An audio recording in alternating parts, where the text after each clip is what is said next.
নবীজি বলছেন আমল করো 5টা। এই 5টা আমল যেই লোকটাই করবে, লোকটা পুরুষ হোক অথবা মহিলা হোক, এই লোকটার জীবনে কোনোদিন জান্নাত পাওয়ার জন্য দোয়া করার প্রয়োজন হবে না, বরং সে অটোমেটিক মৃত্যুর পর আল্লাহর জান্নাতে চলে যাবে।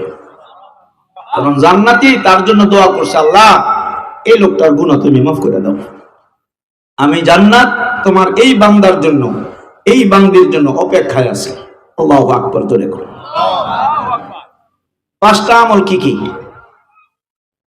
খেয়াল করে শুনবেন, মনোযোগ দিয়ে শুনবেন, আমলের নিয়তে শুনবেন, ঠিক আছে ইনশাআল্লাহ? আমি যে বয়ান করতেছি, আমি শুধু সম্মান অর্জনের জন্য বা অন্য কিছু পাওয়ার জন্য না, আমি অন্তর থেকে বলতেছি। আমি কথাগুলি বলতেছি, এখানে যারাই বসা আছেন 10টা লোক যদি আমল করেন, 10টা লোক, তাহলে আমি যে বোটবাজার থেকে আসছি আমার আশাটা হবে সার্থক। এই শীতের মধ্যে কথা বলতেছি, বলাটা হবে সার্থক। এই উসিলায় ইনশাআল্লাহ আখিরাতে আল্লাহ আমাকে নাজাতের একটা ব্যবস্থা করে দিবেন, যদি আপনারা আমলের নিয়তে শুনেন। 1 নম্বর নবীজি বলছেন তালিয়াল কোরআন, যে লোকটা কম হোক বেশি হোক, অল্প হোক, একদম কম হোক, দৈনিক কিছু হলো আল্লাহর কোরআন শরীফ যে লোকটা তেলাওয়াত করে, এই তেলাওয়াতকারীর জন্য জান্নাত প্রত্যেক দিন দোয়া করে, আল্লাহ তোমার কালামুল্লাহ শরীফ, তোমার কিতাব যিনি তেলাওয়াত করতেছেন তার গুনাহ তুমি মাফ করে দাও। মা বোনেরা যারা আলোচনা শুনছেন,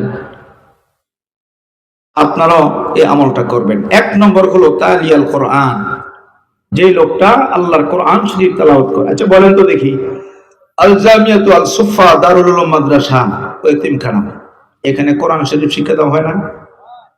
বলেন। মাদ্রাসা যদি না থাকে বাংলাদেশে, তাহলে একটা মসজিদও চলতো না। একটা মসজিদ, সব মসজিদ অকিজ হয়ে যাবো আলামত। তার কারণ মুয়াজ্জিন থেকে শুরু করে খতিব সাহেব সহ, মুয়াজ্জিন, ইমাম, খতিব, এই 3 জন দিয়েই মসজিদ চলে। এই 3 জন মাদ্রাসার ছাত্র, ঠিক না?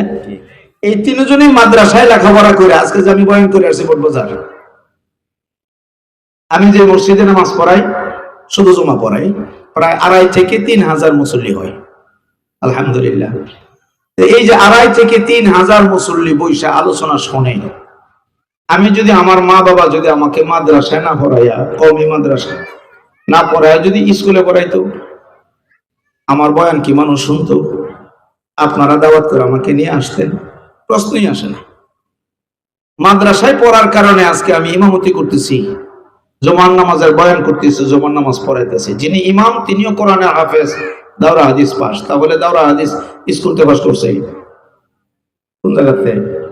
মাদ্রাসাতে। অতএব মাদ্রাসা ছাড়া মসজিদ অকিজু, মসজিদ চলবে না, ঠিক না? জোরে বলে। আচ্ছা, এই মাদ্রাসায় আল্লাহর কোরআন শরীফ শিক্ষা দেওয়া হয়। এইখানে আমরা যত মানুষ আছি, বলেন তো দেখি, কোরআন শরীফ পারে এদের সংখ্যা বেশি না পারে না এদের সংখ্যা বেশি? হ্যাঁ, পারে না এদের সংখ্যাটাই বেশি হবে। কোরআন শরীফ রিডিং করতে পারে না, অক্ষর চিনে না, এদের সংখ্যা বেশি হবে। এদের অবস্থা কি? এরা কি করবে? এরা ইচ্ছে করলে একজন মুয়াজ্জিন, একজন ইমাম সাহেবের সংস্পর্শে থেকে কোরআন শরীফ আপনি এখনো শিখতে পারেন, শিক্ষার কোনো বয়স নাই। আমার মাকে আমি নিজে কোরআন শরীফ শিখাইছি আলহামদুলিল্লাহ। আমার মা একদম মূর্খ, কিচ্ছু জানে না, বাংলা এখনো জানে না। 1988 সনে আমি যখন কওমি মাদ্রাসায় পড়ি, তখন মা আমাকে বলছেন, তুই আমার কায়দার সবক দিয়া, আমার ইচ্ছে হইলো কোরআন শরীফ পড়তাম। এই বইরা বয়সে আপনি কেমনে পড়বেন? পারবো। তো পরে আমি আইসা 2 দিন 3 দিন যে থাকি, তো ওই যে 2-3 দিন থাকি, ওই কয়েকদিনে আমি মায়ের কায়দা পড়াই, যা কিছু সবক দেয় এগুলি মুখস্থ করে, আবার মাদ্রাসাতে আইসা এগুলি সবক নেই। এমন করতে করতে দেখা গেছে 6-7 মাস পরে মা রিডিং পড়া শুরু করে দিছে আলহামদুলিল্লাহ। এখনো আমার মা জীবিত আছেন, চশমা ছাড়াই আল্লাহর কোরআন শরীফ প্রতি মাসে 1 খতম করে। ওইটা আমাকে বলে যে তুই আজকে দোয়া করিস আমার কোরআন খতম হয়েছে। বলেন তো দেখি, মা যে বৃদ্ধ বয়সে কোরআন শরীফ আমার কাছে শিখছে, আমি ছেলে, মার কি মান সম্মান কমে গেছে গা? আরো জোরে বলেন, কমছে না বাড়ছে? আরো বাড়ছে, আল্লাহ বাড়াই দিছে। আমার মা না হইলো কমপক্ষে 15 থেকে 20 জন মহিলাকে কোরআন শরীফ শিখাইছি আমার কাছ থেকে শিক্ষা। আমি বলছি মা একটা টাকাও নিয়েন না, আমি যেমন আপনার কাছ থেকে আনিছি না, মাগনা শিখাইছি। আপনি যাদেরকে শিখাইবেন সবার কাছ থেকে আপনি কোনো টাকা পয়সা চাইবেন না, দিলেও নিবেন না, আপনি ফি সাবিলিল্লাহ তাদেরকে কোরআন শিখাইবেন। মাইকো ঠিক আছে, এখনো শিখায়। তা আপনারও যদি শিখার ইচ্ছা থাকে পারবেন না? পারবেন না ইনশাআল্লাহ। এরপরেও নবীজির হাদিস থেকে ছোট্ট একটা হাদিস বলি, যারা এই হাদিসটা শুনবেন আমল